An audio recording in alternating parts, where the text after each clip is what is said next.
CataractCoach.com, how to optimize your video quality. Let me give you a few key pearls that'll produce a much better image quality for you. So first thing, let's just start off with our standard view here. Of course, we keep the eye in focus. That's probably your biggest hurdle. And then we've got a reasonable amount of lighting. But in this case, you probably want to change and increase the amount of retroillumination, so the coaxial lighting. But you can also change it in processing. Let me show you. There you go.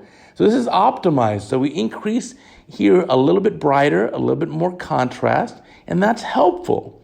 Now, if you look at the three lights on the center of the cornea, those Purkinje images, those will show you that we really didn't change the proportion of coaxial lighting, which are the two small lights, versus the paraxial, which is the one larger light. If we increase the two coaxial lights, we'll get a better red reflex. Obviously, the paraxial light is for overall lighting of the eye. So again, here going back to standard.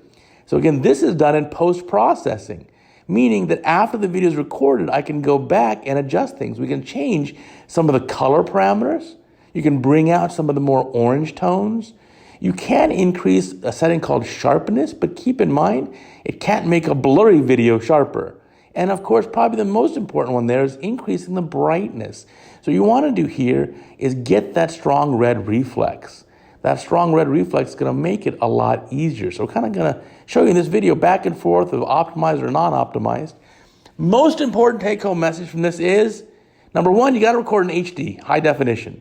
And number two, you have to have the video in focus, the entire case, and you have to keep the eye centered. Keep the eye primer, keep the microscope centered over the operating area. Don't run off your screen. Because remember, the view through your microscope is a lot bigger than the view through the video.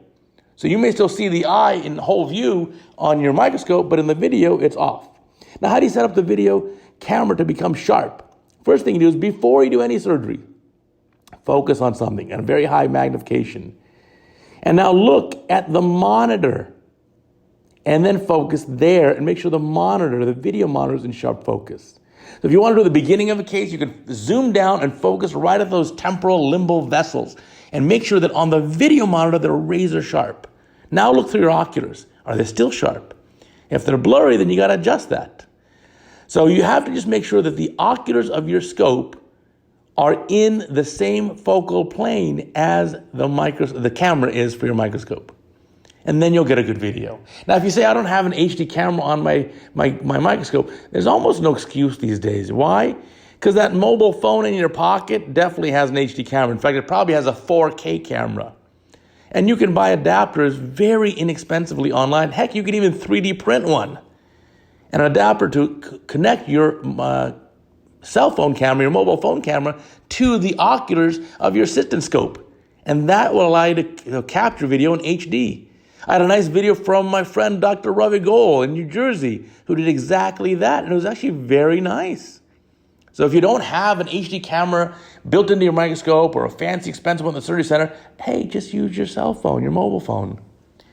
So the red reflex is important because that's kind of what people are kind of getting clued into in your surgery. Like here, you're cleaning up the anterior capsular rim, the undersurface, kind of polishing that off, and you can see the rex's edge there. That's all because of the red reflex or the coaxial lighting. So filling the capsular bag here. By the way, we watched a completely unedited cataract surgery in the background here as we talk about video settings here. So yeah, optimized here, and here's now back to standard. You can see it's a little bit duller. And so most people tend to like to watch the optimized one. Essentially, all my viewers are watching this in HD. Most are watching it at 1080p, which is 1080 progressive. And some viewers are watching it, if they're on their mobile phone, some people are doing it at 720p to save some bandwidth. And if you know, the YouTube videos will adjust that automatically. So there's the lens beautifully centered up. Nice looking rexus. Looks pretty round. That's no femto, that's called forceps. And it looks great. So now we'll finish up this case. But yeah, take these pearls to heart here. Number one, make sure you're recording in HD. Number two, you gotta be in focus the entire surgery. Don't submit me a blurry video. I'm just gonna delete it. Number three, you gotta keep the eye centered up in your field. Number four, if you're gonna make a good teaching video for something, think about it ahead of time and maybe increase the the coaxial, the stereo coaxial lighting. And then finally, the last point is you can adjust some things in post-processing, increase some of the brightness, the contrast, the colors, etc. Thanks for watching.